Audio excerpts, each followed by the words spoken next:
The numbers are in for China's battery market in July, and they tell you exactly where the entire global EV industry is heading right now. Lithium iron phosphate, or LFP, just hit a record 84.6, let's just round that up to 85%, of all battery installations in China. 85%. That's the second month in a row it's set an all-time high. And it means the old ternary chemistry, as in NMC cells, nickel, cobalt, manganese, has collapsed to a record low 14.9%. Let that sink in. The battery chemistry that dominated the first decade of the EV era is now less than 15% of the world's biggest EV market. Now, obviously, outside of China, those numbers are quite different, but considering China makes more than 70% of the world's batteries, this is pretty relevant. Let's go through the data, which comes from China Automotive Battery Innovation Alliance. Total battery installations in China hit 74.6 gigawatt hours in July. That's up 33.5% year on year. The fastest annual growth rate so far in 2026, and the fourth straight month the growth rate has accelerated. Installations did dip 2.5% from June, but that's the normal seasonal slowdown you see in China's car market every July. And it ended 4 consecutive months of month-on-month growth. For the first 7 months of the year, cumulative installations hit 410.2 gigawatt hours, up 15.4%. And that's in spite of the fact that China's car market has shrunk significantly this year. Its entire car market is down more than 20%. Now, the two companies at the top, catl is still the undisputed king of the battery world with 31.4 gigawatt hours and 42.3% market share. But, and this is the story, catl's share actually fell, down 0.37 percentage points from June after dropping a massive 3.5 percentage points the month before. On the Electric Viking website, I'll put a link in the description below. We have more articles about electric cars and battery technology than any other website that I'm aware of in the world. So check that out. Link is in the description. And there you'll find our videos and analysis and articles about everything going on in the EV world. BYD, though, they went the other way. BYD installed 14.26 gigawatt hours for a 19.23% share, up 0.74 percentage points, and its installations actually grew 1.1% in a month when the overall market shrank. The gap between catl and BYD has now narrowed for 2 consecutive months, from over 24 percentage points down to 23. So BYD is slowly, methodically eating into catl's lead. And remember, every single battery BYD installs is LFP, 100%. Its blade battery, now in its second generation with manganese added to the chemistry, is the entire strategy.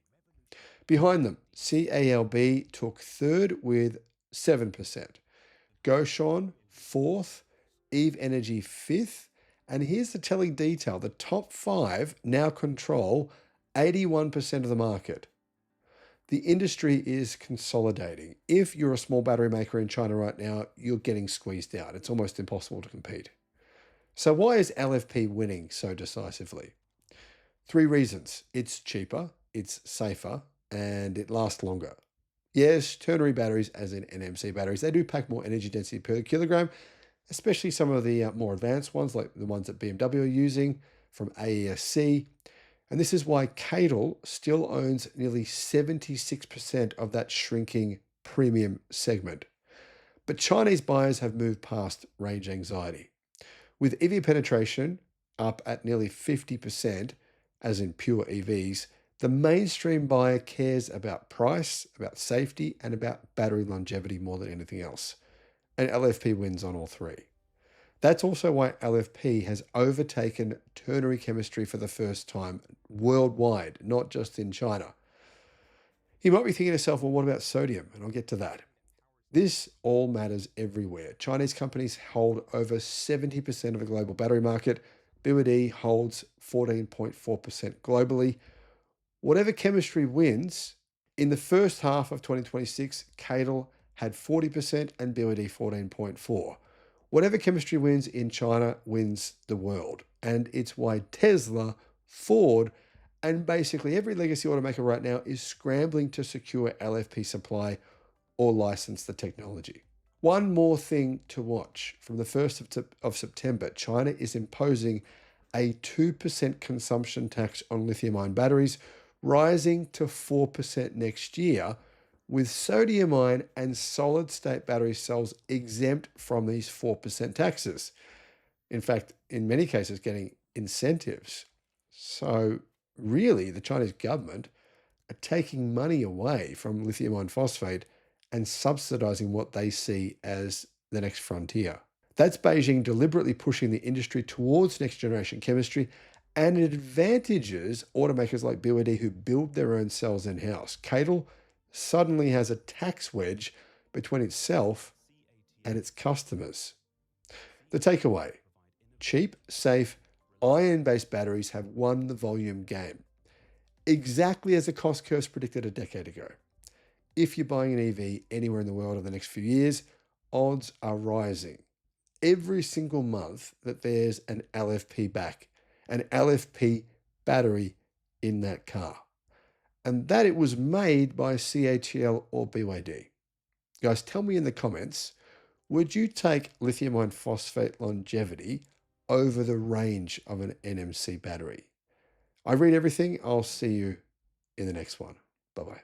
Need expert advice on what car to buy, what solar system to get, what home battery to get, or potentially for your business? You can get, guys, a one-on-one consultation directly with me, 60 minutes of tailored guidance. This might help you avoid making a huge mistake spending money when you shouldn't, or potentially save you a massive amount of money. Click the link in the description below because I can assist you, and why not? The link is in the description. Thinking about getting solar, a home battery, or an EV charger? Check out Australia's best free comparison tool because it could save you a lot of money. Guys, click on the link below in the description and you can see how much you can save. Alternatively, give Resync a call. They are the guys who installed my battery and my home solar. I'll put a link to them as well in the description.